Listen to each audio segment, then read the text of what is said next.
Trong đời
Miss Emmy, can you hear me? Yes. How you like the canteen box? Well, I haven't tried it out yet. I haven't got it out yet. Yeah, I've been feeling a little under the weather today. Find one of those headaches again. Oh, so I've not been up to much today. okay.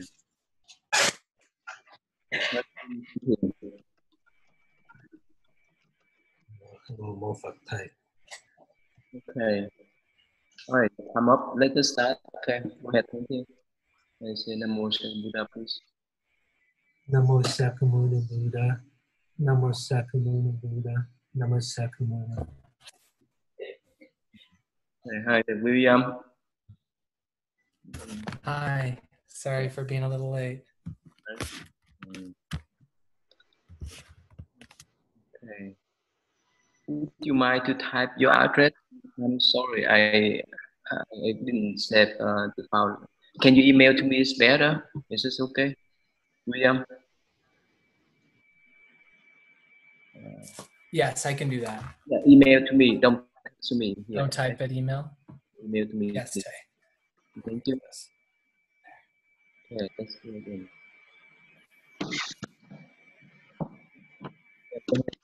Thông Thiên, please. At that time. Yes, no problem. So do you want to record or not? Yes.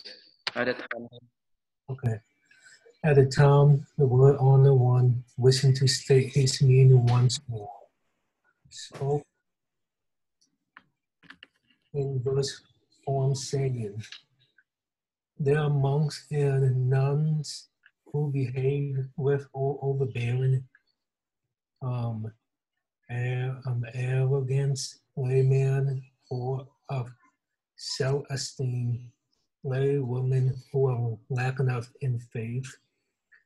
Among the four kinds of believers, the likes of these numbers, 5,000, they fail to see their own errors, are heedless and remiss with regard to the precept, clinging to their shortcomings, unwilling to change. But these persons of small wisdom have already left. The chaff among this assembly has departed in the face of the Buddha's authority. These persons were of patriot, merit, and virtue, incapable of receiving this law. This assembly is now free of branches and leaves, made up only of those steadfast and truthful. Sariputta, listen carefully for the law which the Buddha have attained. Through the power of countless expedient means, they preach for the benefit of living beings. It's okay. You can stop and summarize, please. So what the Buddha, he want to say this one more time in verse form. What he said that the 5,000 monks, nuns, laymen, and laywomen that left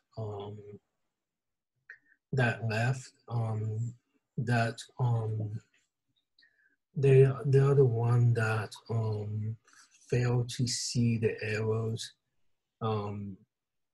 They are the one likely to break the precept, and they are the one who are unlikely to change. So they are the one that is impossible to receive the teaching from the Buddha. So they are the one that they are free from branches and leaves. I think that's it. Yeah. I said those people, the arrogant people left, right? Now the assembly that stay back, like the branches, no more leaves, right? Or actually the trunk, not the branches and the leaf. That means the one that are steadfast and truthful. Okay. So he mentioned that Sariputta need to listen to him carefully, because this one is the most important teaching that could bring benefit to living beings. Okay, John, please. Okay. A thought are in the middle of living beings, the different types of paths they follow, their various desires and natures, the good and bad deeds they have done in the previous existence. All these Buddha takes cognizance of, and then he employs causes, similes, parables, words that embody how expedient means in order to gladden and please them all. You finish without him. Sometimes he preaches sutras, verses, stories of the previous lives of the disciples, story of the previous lives of the Buddha, of unheard of things. Other times he preaches regarding causes and conditions using similes, parable, passages of poetry, and or discourses. For those of low capacities who delight a little law, who really cling to birth and death, who, despite the innumerable Buddha, failed to practice the profound and wonderful way, while perplexed and confused by a trouble. For these I preach Nirvana. I divide these expedient means and so cause them to enter into the Buddha wisdom. Yes.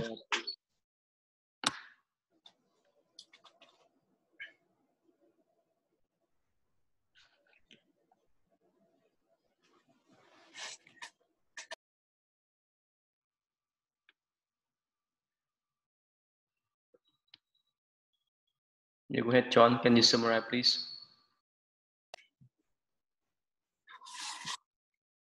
Let's see, what I got from it was that when he preaches sutras, verses, and stories of previous lives of the disciples, from the previous lives of Buddha,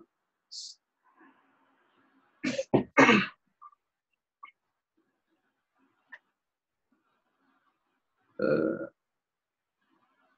think it's kind of difficult. I know what it is, but I kind of have a difficult time trying to like summarize it. So anyway, he used all kind of experience means to teach. Right?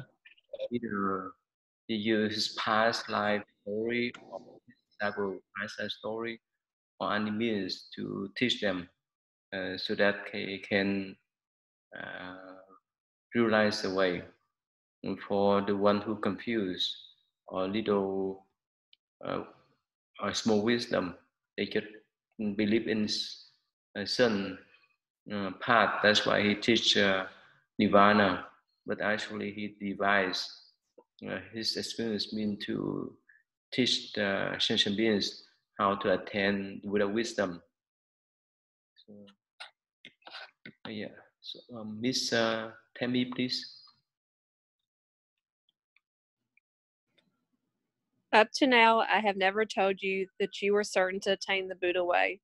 The reason I have never preached in that manner was that the time to preach had not yet come. But now is the very time when I must decisively preach the great vehicle.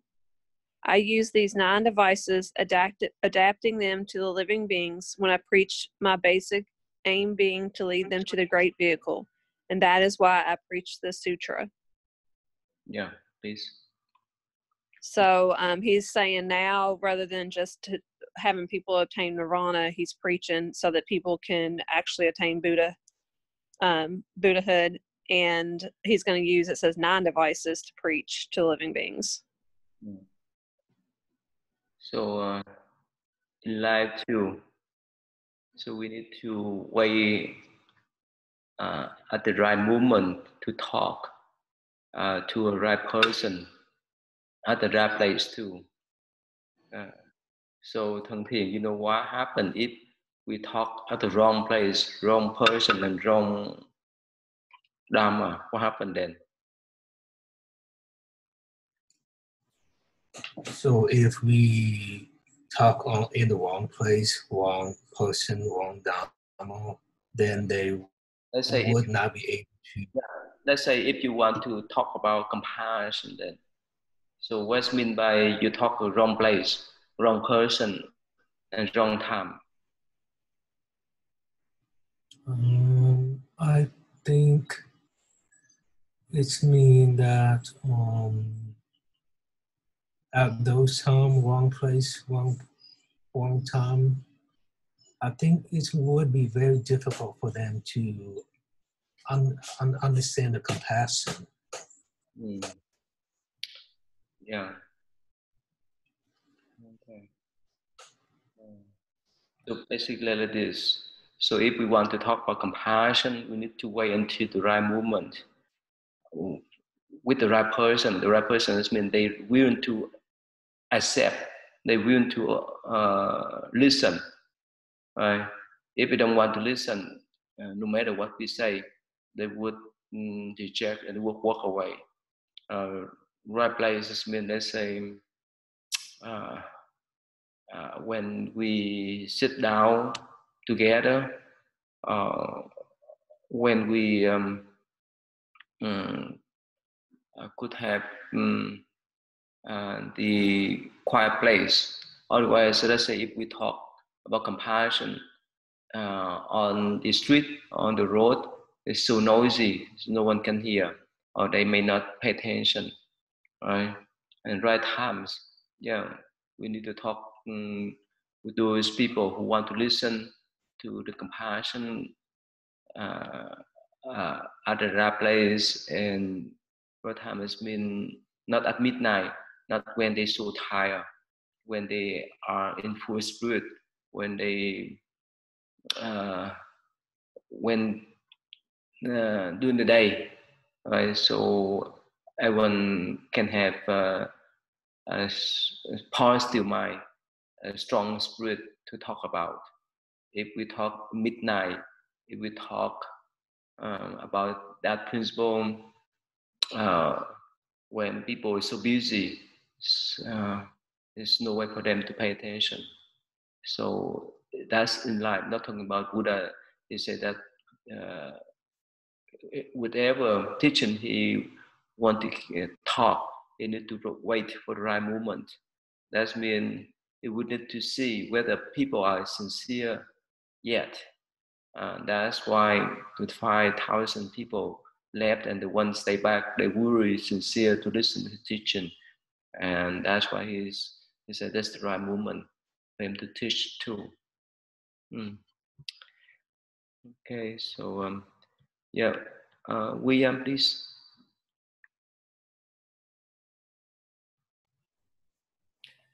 There are sons of the Buddha whose minds are pure, who are gentle and of acute capacities, who under innumerable Buddhas have practiced the profound and wonderful way. For these sons of the Buddha, I preach this sutra of the great vehicle, and I predict that these persons in a future existence will attain the Buddha way, because deep in their minds they think of the Buddha and practice and uphold the pure precepts. They are assured they will attain Buddhahood. And hearing this, their whole bodies are filled with great joy.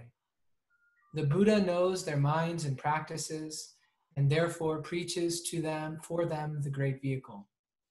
When the voice hearers and bodhisattvas hear this law that I preach, as soon as they have heard one verse, they will all without doubt be certain of attaining Buddhahood. In the Buddha lands of the 10 directions, there is only the law of the one vehicle. There are not two, there are not three, except when the Buddha preaches so as an expedient means, merely employing provisional names and terms in order to conduct and guide living beings and preach to them the Buddha wisdom. So here, the Buddha is taking the opportunity to praise a particular group of the people who follow him based on, their sincerity, and referring to them as Buddha sons, which, is a great honor and respect, So for the people who are really taking the Buddha's teaching sincerely and applying themselves and following the precepts, he's assuring them that they will attain the Buddha way. And it's because that's, I mean, they've reached the point in their practice where they are ready to hear that, and it will help them. Oh, sorry, William, we couldn't hear you. This whole time, oh man, I'm sorry. Okay. This whole time, I say. No, we hear the first part. That's okay. Go ahead, please. Oh, okay. Just you didn't. When did you stop hearing? I think my daughter touched the. 1 minute, less than a minute. Oh, just really, really briefly. Okay. So he's encouraging the Buddha sons. He's giving them the prophecy of enlightenment, and he's also saying that the voice hearers in the assembly, as well as the bodhisattvas, that they will also attain Buddhahood. One day they're certain of attaining Buddhahood just by virtue of having heard this law. That is the beauty and the nature of the law that he's preaching, is that if they're hearing it, that means that they will attain Buddhahood. And that he's reminding them again that all of the myriad teachings of the Buddha are serving the Buddha vehicle. They're matched to people's capabilities, and it's in order to bring them along to where they can accept the Buddha way. Yeah, thank you. So again, in the last paragraph, the Buddha mentioned that all the Buddhas, right, in 10 directions, they just teach only one vehicle, right, to teach sentient beings how to attain Buddhahood, not to attain Nirvana. That's all.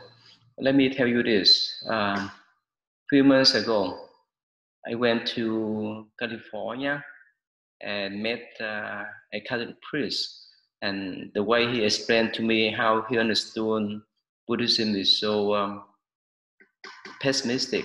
So he said that Buddhists supposed to let go of everything.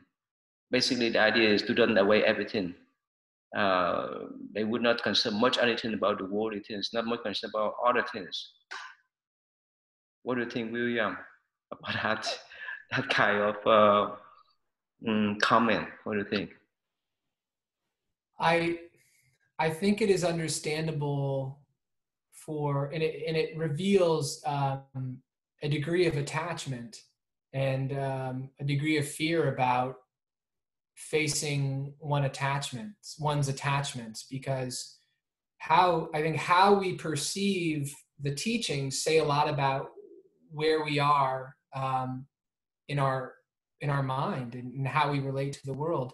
It's certainly not pessimistic, but it's acknowledging that if we wish to end our suffering, then we need to take responsibility as our mind and our desires being at the root of our suffering. So if we are overly concerned with worldly things, with material things, that we're attaching our happiness to them, making our happiness relative to attaining those things, then we're always going to be stressed and suffering. So the practice of non-attachment is not, it's not some external rule that we just have to have because it's a should or we have to. It's a way to liberate us from our own suffering. It's an answer to the problems that we're dealing with. But for someone who is still really attached to things and to desires, it would be easy to look like, well, if I can't have these things, if I can't do these things, then I won't be happy.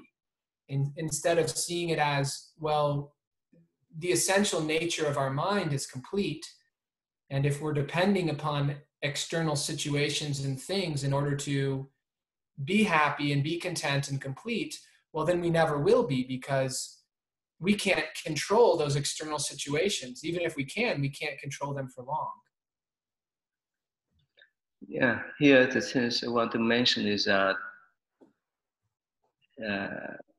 yes, detachment is one of the most important principles that everyone of us need to develop but not to the point that we run away from everything. We run away from other people. We leave everyone behind and stay in the forest, stay in mountain to cultivate, to practice meditation. Yes, the Buddha say that for the beginners, especially for the young monks and nuns, it's better for them to stay in the forest and the mountain for a while to do the practice until they stabilize their concentration, until they build up strong concentration and wisdom, so that after that they could go out to teach. So again, I mentioned to him that he just talked about the first part of the Buddhist practitioners, the initial step when still young, right? Like when a student go to school, they need to stay in the library, or they need to stay in the quiet place to study first until they finish up their studying. They could move forward with their professions and to help others. So do the Buddhists. So that's why here the Buddha mentioned that that is not the intention to teach people to attain nirvana, and that's all. You escape from rebirth cycle. That's all. That's not the Buddha purpose. So that's why I want to mention there's many people, they have that kind of misconception about Buddhism in this way, that in Mahayana Buddhist traditions, yes, when we so young, at the beginning stage of cultivation, yes, we need to step back and stay in seclusion so that we can do mindfulness practice, meditation. And when we mature enough, we would need to step out to work on the Bodhisattva path. So that is the meaning here that the Buddha mentioned too. I want to clarify so that we can know the Buddha intention, because many people, even I think among Buddhist people too, some of them, not always, some of them have this kind of misconception that, oh, I become a monk now and forget that I don't want to take care of anyone else. I want to stay in the forest, stay in the mountain, and whoever has problem, that's their problem, not mine. But that's not the Buddhist way. It's just only for the beginners.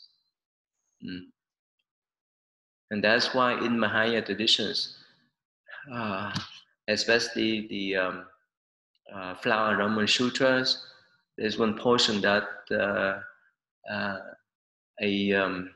young man, he went to seek for 52 good noble advisors, that means good teachers, and among them are Buddhist monks, nuns, laymen, lay women, even children, even Brahmin, or all kind of people that he seek for the teachings.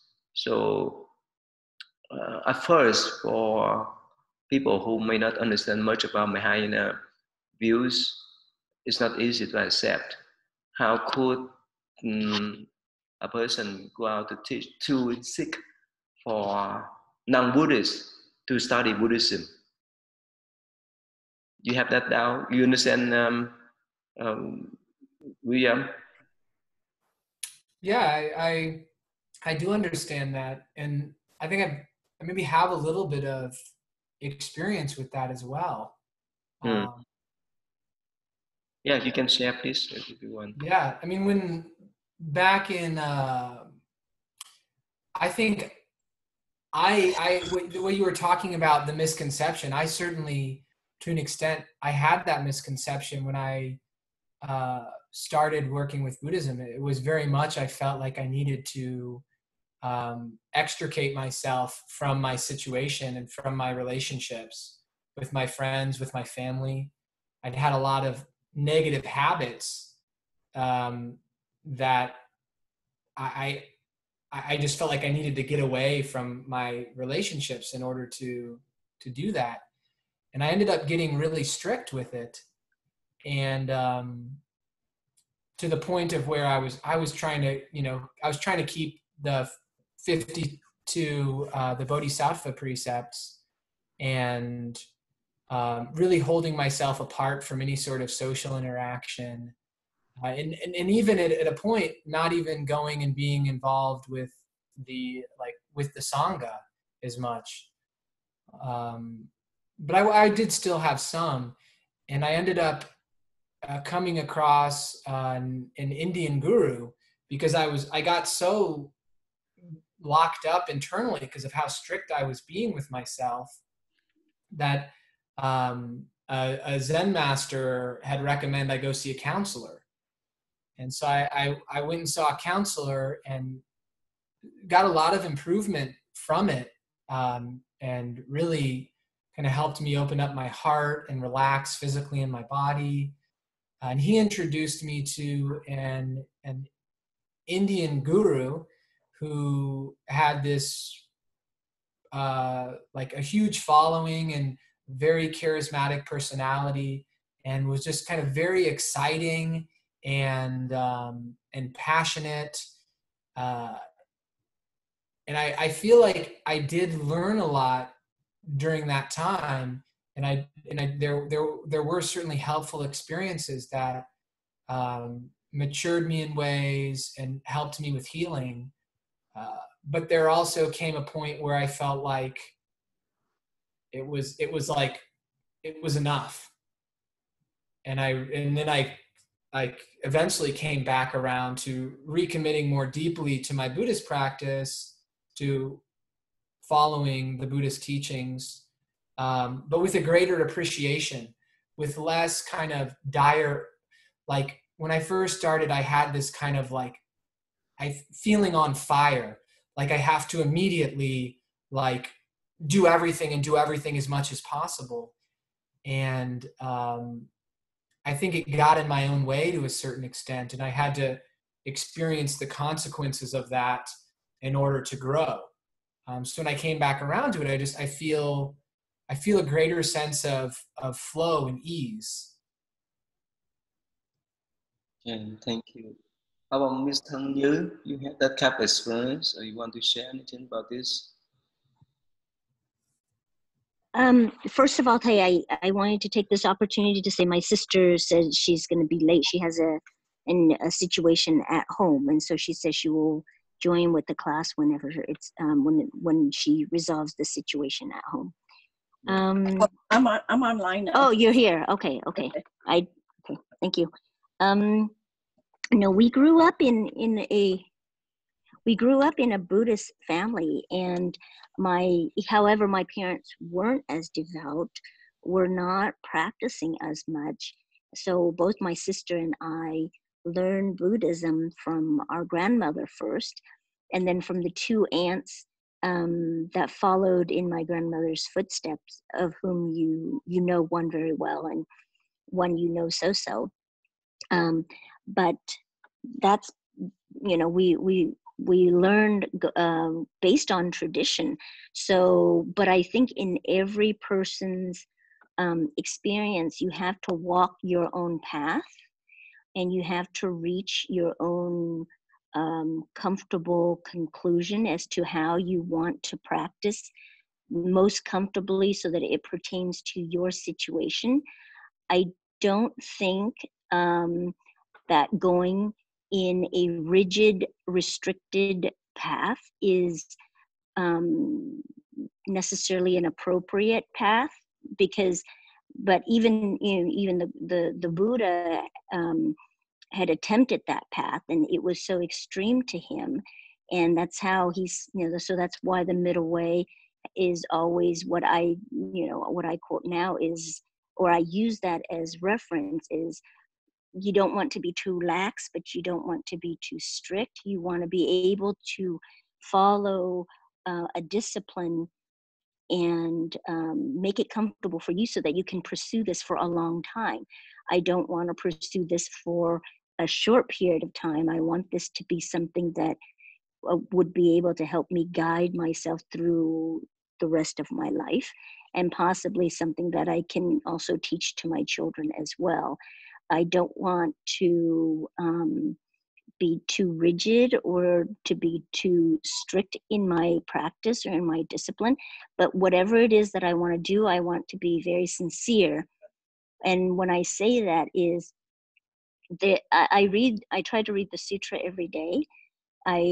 There are days when I'm very lazy, that I'm doing something else, so I try to do the minimal, but I don't want to send myself into a turmoil or into a despair, to beat myself up if I happen to not be able to meet one of my goals for that day, because I don't want to be so negative that I will eventually get frustrated or get so negative that I don't want to pick up and to continue with my practice anymore. Anything that I do that I can reach my goal, then it is something that I regard as something positive, and it gives me a certain sense of accomplishment, and it gives me a sense of inner happiness. And that in itself, and if I can reach that point, then to me that's sincere. There are days when I feel I should do this, I have to do this, I need to do this, whether it's myself or if I am concerned about my children, then that also comes into my mindset as well.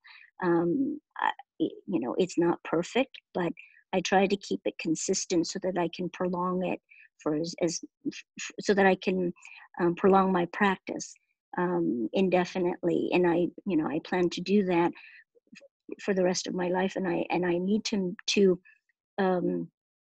make it so that it is possible for me to do that, and not be too strict on myself, or else, being a human, I'm worried that I will be frustrated or I will give up, and I don't want that to be the end goal. Yeah, thank you. That's why middle way is so important in every aspect of life. Don't be too lax and don't be too strict.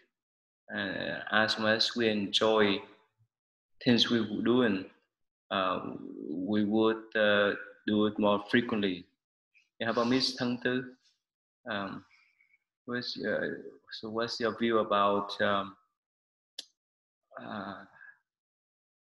the extreme way? That's give up everything to focus on your studying, on your practice, or involve too much to worry in that you may stress out. So how could we find that balance then?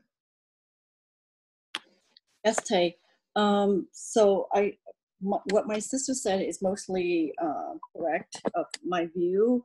The thing that is what was important to me is growing up, we understand what Buddhism is, but if you want to talk to us in depth, like, the 5 precepts, the 8 noble truths, we didn't know any of those. We basically listened to the sutra that, my grandmother, either going through, or we hear the chanting, or when we go to the temple, we hear chanting. But to be honest with you, deep in my heart, I didn't feel a connection. I believe in it, but to understand it, I didn't understand it until I took class with you. And I think understanding it makes it a lot better. It doesn't have to be, you have to dedicate 100% all your time during the day to study Buddhism, but what you get out of it, I think is important to me. And you do have people that goes to the temple. You do have people that does the praying a lot, but their mind is not pure. Just like people in general, everybody's different. And then you see people that they don't practice a lot, but their values and their understanding is very much like Buddhism. So you have to take, the goodness out of everybody, right? So someone can be practicing an hour, but they're great. They practice, they know the value, they know what's good, they have the compassion. And some people might be practicing a lot, but they don't have the same value. So for me, it's not about the timing or how much time you put in, it's what you get out of it. And I always remember that when I get nervous or when I am stuck, I refer back to what I learned from Yute and what I know. And that kind of settle my mind. And sometimes, deep in thought, if I need to take a breath or I need to meditate even for a minute, I will do that to myself just to calm myself down. Would you say that I can be a better Buddhist, practice more, learn more? Yes, definitely. That's going to be always ongoing in my life. But have I become a better person? I feel I have. Do I have a lot to learn? Yes, I still do. Yeah, thank you. Yeah, I remember that one of my best friends, we met in the refugee camp back in the 80s. I somehow tried to distance me from him when they went to the temple in California, because at that time I thought that, well, before I become a monk, I need to stay away from everyone else so that I could focus on my practice. And yeah, later on they found out that this is wrong, because you need to let go of your attachment from your thought. You still need to have the support from other people and vice versa. So actually I learned from that lesson a lot. So that's why here go back to this passage. That's the important things that the Buddha mentioned here. He wanted to teach us how to become Buddha, not how to get out of the cycle for ourselves, not to give up our relationship with other people, not to detach of everything else and would not care much about other people. That is not the Buddha intentions. So about you, Thân Thiện, so you have that kind of middle way approach yet?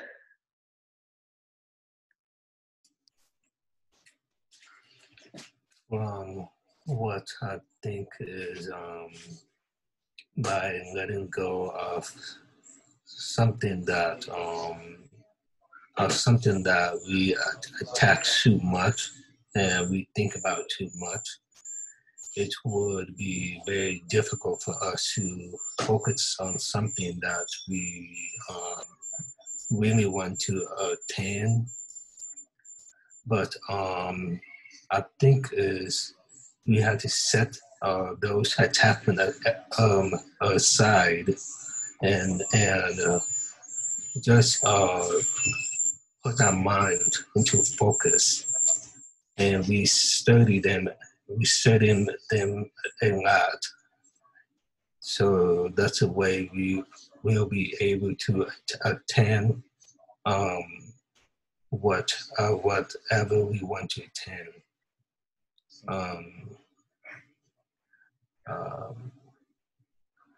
I think staying in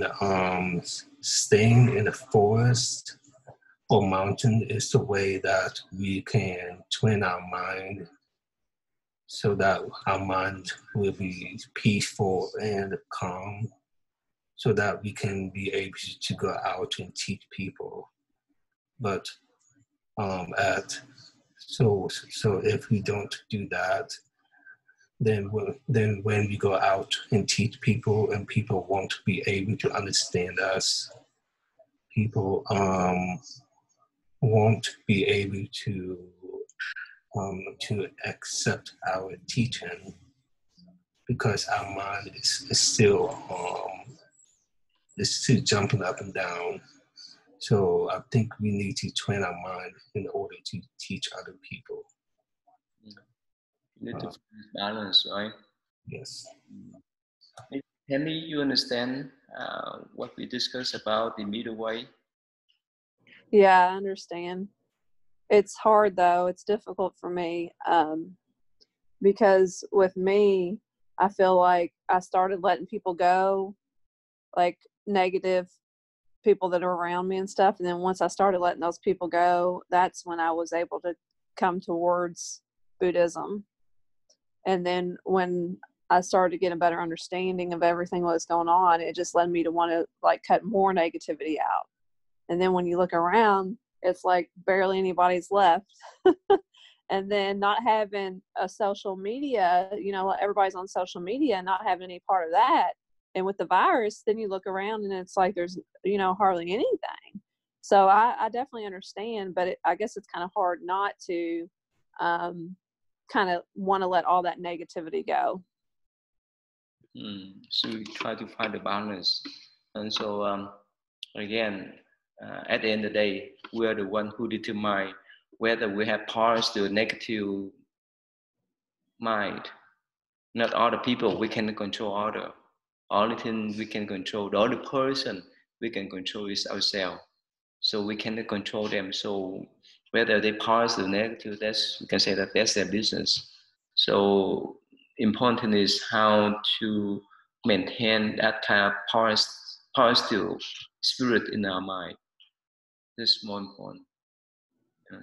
And of course, like I say, that you still need to communicate with other people, to socialize in the way that, yeah, of course, you can do pick and choose the one that's is in the similar mindset and with you. That's why, or if you think it's too much, you can let go until you have strong mind to deal with those people. But the important thing is that we need to develop or keep up with that kind of positive spirit, positive mind, no matter what happened, and no matter who they are. So this is better for us to deal with the situation. But if we just rely upon them, it will be desperate. It will be disappointed because we can't control them. They might change moment by moment, and everyone has different mindset. About thầy giáo pháp, please.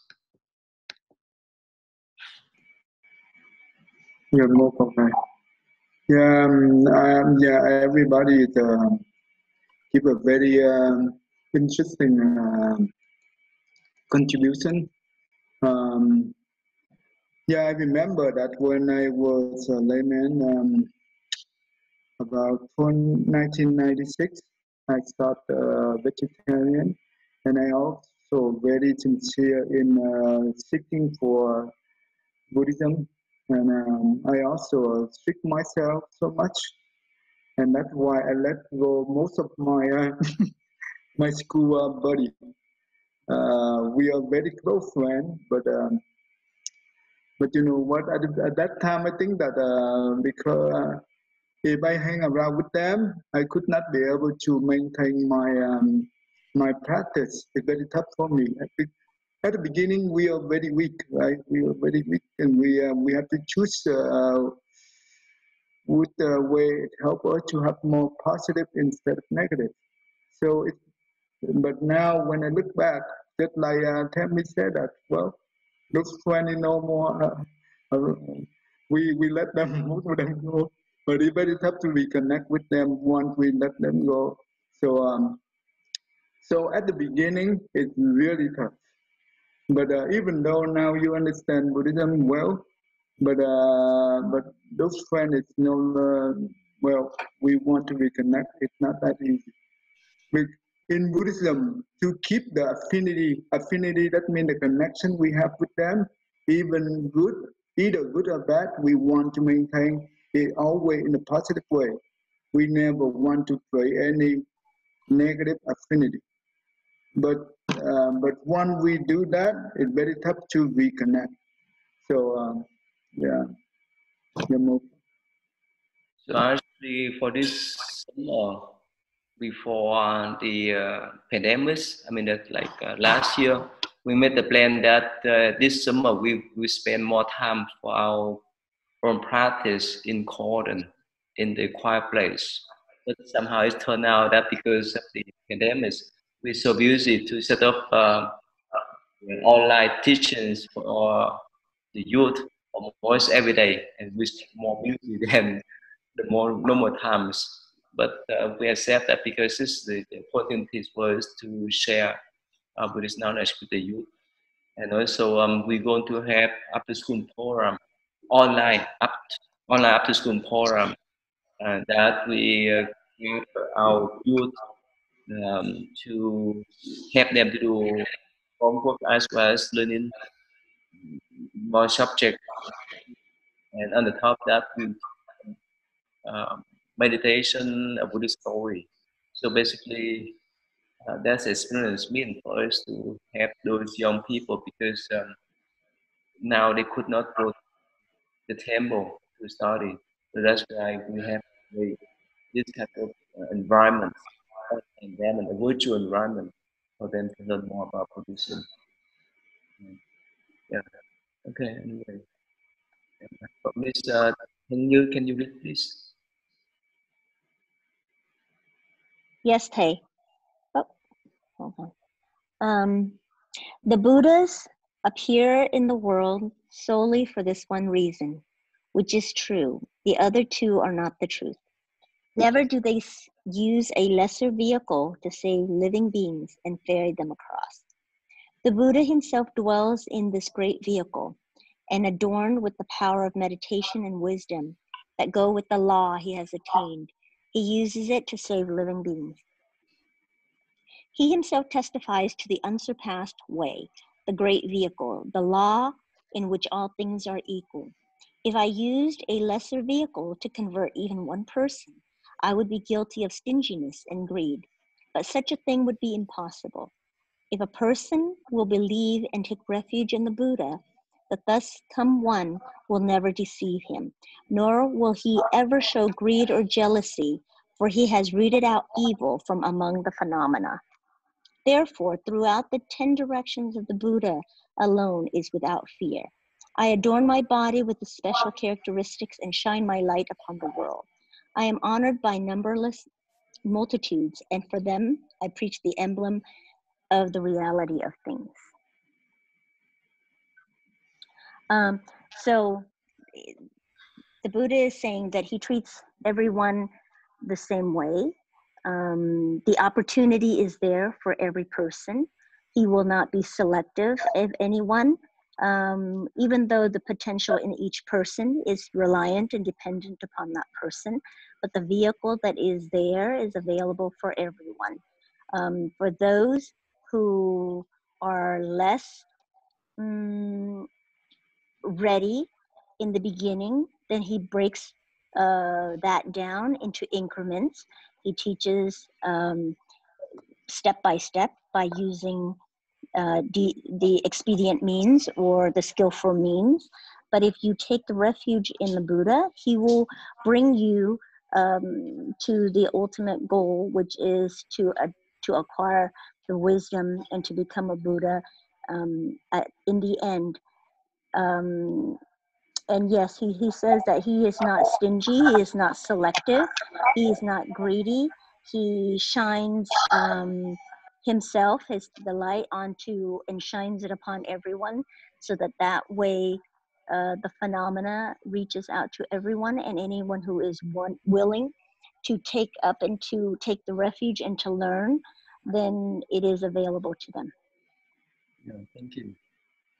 So according to the Mahayana principle of views, after the Buddha enlightenment, they want to teach this Buddha path, Buddha wisdom, especially after his enlightenment, he taught the Bodhisattva Lao Dhamma Sutras.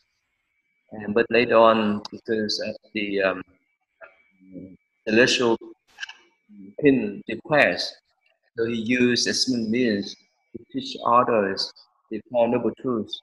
so that is maybe understandable for everyone. So my question to you, Miss Tang Yu, what do you think? Uh, let's say if you find something so beautiful, it is so wonderful, but it's not easy for you to explain to others. So how could you use experience mean to let them know bit by bit until later on they will get all these aspects of the English?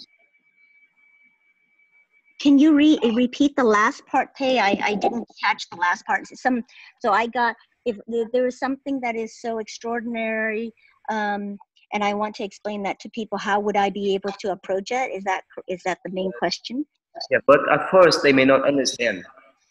So how could you use experience means, especially let's say when we talk about your children, right, your two boys. Yes. So if you understand some reality, some Buddhist principle, but no matter what you say, no matter what you try to explain, they would not understand. So how could you use experience means step by step to explain for them? Yes, I was thinking about my children as well, in trying to see how I can apply. There's different steps in a person's life. I feel they are receptive to different things. When my children were younger, they are more willing to follow. When they are older, they develop more of an independent mind, and they want to choose and they want to think. Being teenagers, I think it's very common for them to go against what it is and to go against the advice that I impart upon them. So what sometimes you as a teacher, or me as a parent, I feel, and especially very pertinent in this pandemic quarantine stage, that I really had to step back, because I can already feel the winds of change taking on in my relationship with my children. And as you have, I'm sure, have read, there's a lot of families, a lot of people who are already conflicted and having difficulties in this pandemic period, where they have to self-quarantine, they have to be away from people, or they are basically locked in with people.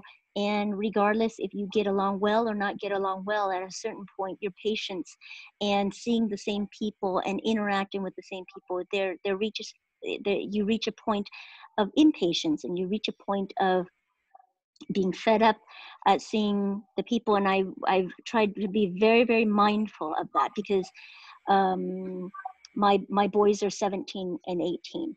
They are at an age, and I can recognize that no matter what I say, whether it makes sense or whether it does not make sense, it's almost as if my voice becomes a trigger. And that trigger to them it triggers their defiance. So we are at an impasse here. I can come on very, very strong and very, very tough. And then it's just like two bulls attacking each other head on. There will be calamity, and there will be consequence, of which I do not want that to be. So and as you said, I can't, at a certain point, I can't control them anymore. I can only control my actions. So I really had to sequester myself. Meaning I had to control my approach as to how it is that I can get, because my point is I want to get through to them. And most importantly, I want to maintain a relationship with them in this difficult time. We have no outlets. I am now working, but prior to June, we had no other outlet. It's not like we're going out of the house to find a sense of respite out there away from the four walls of the home. No, we were in the house, and it's nice that we each have our little corners to retire to, but we still are at a very difficult stage where we can definitely get on each other's nerves. So I completely backed down. And I've shared this with my sister. And I said, I'm reaching a difficult phase. And then I realized, okay, they're not unintelligent. They're not stupid. They understand, but they also don't want everything to be told to them. They are at a phase where they want to make their decisions. So you know, there are people who have said, you pick your battles. And so I had to pick my battles. And then also, if I want to explain something to them, I try to come across very patiently. And now I am treating them not in a sense of, in the sense of being a parent is I'm still trying to guide them. The sense that I'm not trying to, but however, I'm not trying to tell them, you know, what to do step by step, because they will revolt against that. So now I only say things once. If I really want to get the point across, I say it 2 times, and then I let go, and then I let them make a decision to see what it is. And I think that part I have to control me, not being so controlling. And I don't know, you know, I know a lot of parents go through this, but I had to make sure that I don't try to control everything, that I give them an opportunity to process, and I give them a chance to act.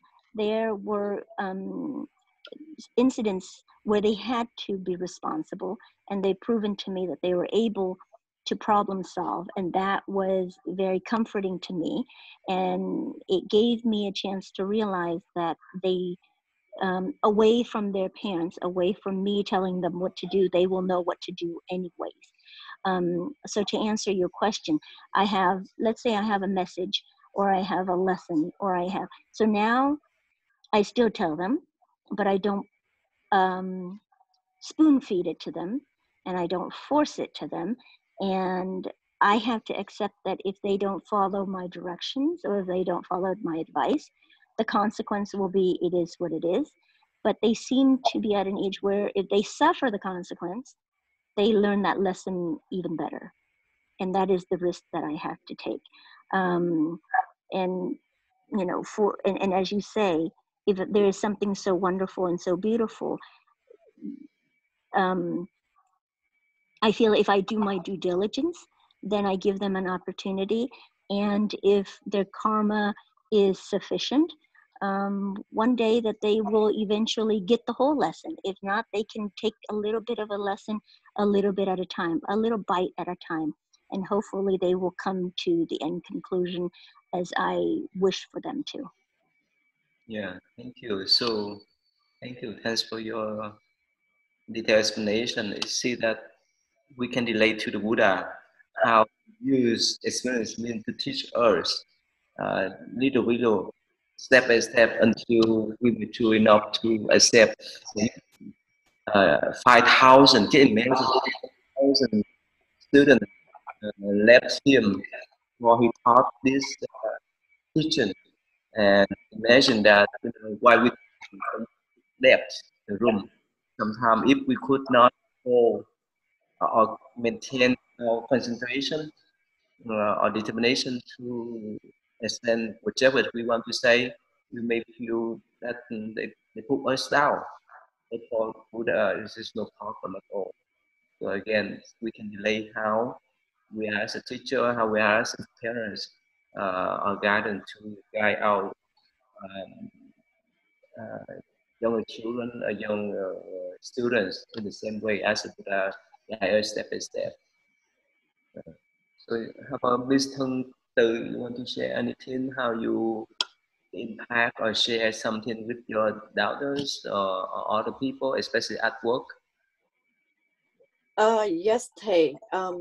At work, I feel there is, you know, at home with my daughter, I feel there's a sense of when you put in your effort, since she's been, you know, you spent a lot of time with her, guide her when she was young all the way till now. And what my sister said is correct, is that at some point, right, they want their independence.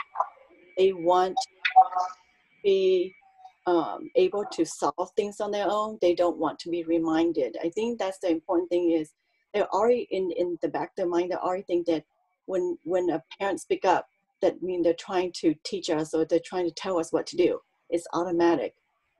So the way we say things, the way we act, the way we talk to them is no longer as a parent to a kid, but as whether you want to think of it more like a friend. Sometimes I think it's better when you talk to them as a friend and be respectful.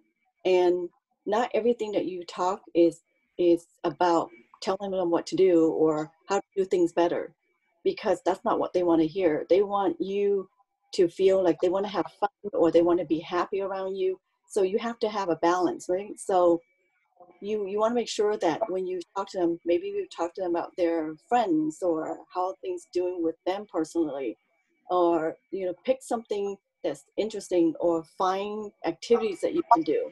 So I think when you get them to a comfort level, it's easier for them to come to you when they need your guidance. It's easier. Like I know that my daughter, when things comes really bad, she will come to me and ask and talk to me. But on the day-to-day, they don't seek out for you for those type of things because they're already comfortable. They don't need it. But you will know when they need you is when they're at their worst moment, they will reach out to you. And I think that's part of life. You have to accept things like that. As you get older, you want to have your own person, your own personality. You can't control them anymore. Same thing at work is what I noticed. The difference is you don't want to micromanage people. You need to let them grow and be kind of independent. But the most important thing that I have learned is regardless who you talk to, they're good or not good, you have to respect them. If you don't show that respect, they might do things because they feel like they have to, but they are not happy to do it. Or they might not open up to tell you things that you want to hear. So what we've been doing as part of our leadership at work is finding ways to make them feel open to talk to you about things. So problems, you don't yell at them, you don't get upset at them, but really go through the step and the process to see where the problem is happening. Because in general, people don't come to work wanting to do a bad job. They want to come to work to do a good job. Therefore, we have to be mindful, we have to have empathy and to work with them. I noticed that there are, our work and the environment is changing. People are happier. And it starts with, my directors. They were really stressed out. They might be lashing out at people, but they're changing now. So they're changing because they understand that, as human, we have to treat people with more respect. So that was the guidance and the vision that I want for our leaders. And so I do notice that helps, showing compassion, showing empathy. Don't get mad at people when they make mistakes the first time. They can learn things by us talking or guiding them or helping them. But by yelling or getting upset, it doesn't get you to anywhere. Yeah, thank you. And thanks for your sharing, Mr. Yeah. How about William? You want to share anything? How you teach your daughter? She's still your way that she could be mindful as William. Yeah. Well, I incorporate things into every day. So rituals into every day. At nighttime, I'll say mantras to help her fall asleep. And then on weekends, I'll recite, right now, I've been for a while reciting the Lotus Sutra. And when something happens, talking to her about it. So just reminding her, introducing concepts and then reminding her of those concepts. So a big one is, being careful, which is pretty much the same as mindfulness. So being careful and paying attention. So if she does something that's the result of not being careful and paying attention, I generally take that opportunity to remind her. Patience was kind of the first thing was that, like, be careful, pay attention. And then the next common thing we would run into is this idea of patience and waiting calmly and just reminding her about that. And that comes up with, like, when she gets angry. What I've really been working on a lot, especially since starting with the calls with you, is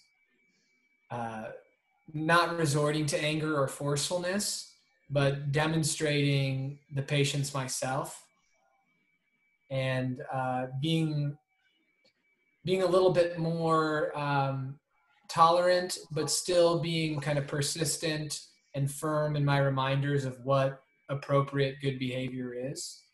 But not like when she's like, if she yells and screams at me because she's upset about what I'm doing, not then yelling and screaming back at her, just using my position as the adult to dominate the situation and punish her. So I'm trying to show through my behavior, through my actions.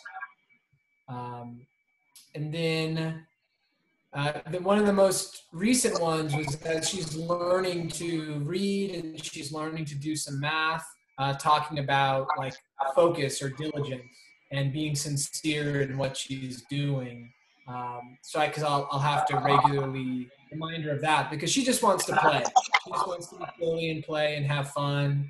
And these tasks that take some mental effort and focus, she can sometimes just, like, be distracted and not pay attention. And so I just am, like, gently directing her, but then also leaving plenty of time for her to just play and do what she feels like doing, so that there's not too much restriction. And if she's has time to have fun and do things she enjoys, then generally she will much more readily do the work she needs to do to learn, but she'll also be in a better mood. If we're busy and we put her in front of the TV, then generally when we turn the TV off, she's not in a great mood and she doesn't behave very well. But the more that we're involved with her and we're interacting with her, then she tends to behave really well. So, and then slowly just trying to encourage her to meditate, not forcing her to, not making her, but inviting her to, and just doing it myself in places where she sees me doing it. Thank you. Miss Tammy, between meditation and chanting, your children, which way they love? I think the chanting, right? Yeah, the chanting for sure. So it's more active for them instead of sitting still, right? Yeah, and with the meditating, having to close your eyes, David doesn't like closing his eyes. So, but the chanting to them, it's just music. It's just songs, so they like it. It could help them to go to sleep too, right? Oh yes, yep. Puts them right to sleep. Okay, thank you. So thanks for sharing. Since time is up, I wish that we have more time to talk, but let's stop here today and we'll discuss more.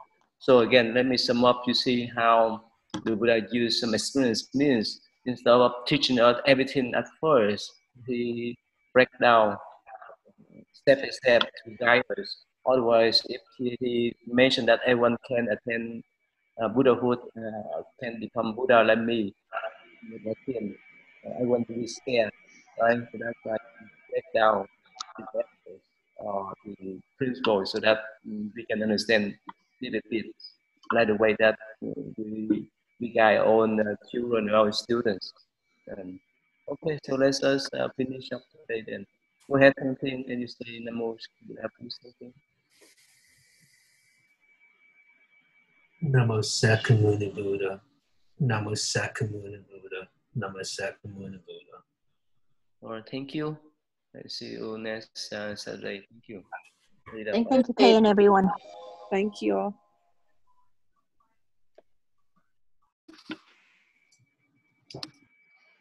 Tắt cái máy hả? Hello? Jenny, are you there?